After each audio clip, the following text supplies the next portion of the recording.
Die Springbokke se laaste groepwedstryd in die Wêreldbeker toernooi het aangebreek. Hulle pak die VSA Woensdag en sal graag 'n bonuspunt wil kry en 'n ordentlike oorwinning behaal om doodseker te maak hulle dring deur tot die kwartfinale. Die Amerikaners het hulle tweede beste span gekies, maar die Bokke het 'n baie sterk span gekies om hulle te pak. Is dit 'n goeie ding? Moet die spelers rus kry voor die kwartfinale? Hoor 'n bietjie wat sê twee van ons rugby skrywers daaroor.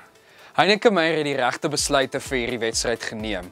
Baie van sy staatmakers het nie baie speelkans as gevolg van beserings die afgelope tyd gekry nie en het die wedstryd fiksheid nodig. Daarom is dit goed om jou sterkste span te kies, momentum te kry en dan het jy 'n week en 'n half om voor te berei vir die kwartfinale teen wie ook al dit sal wees. Heineke Meyer wil duidelik nie weer in dieselfde slaggat as teen Japan trap nie en het daarom 'n stewige span gekies om die Amerikaners aan te durf. Rudy Page en Monay Steyn is twee van die nuwe gesigte op die plaasvervangerbank en kan dalk speelkans kry.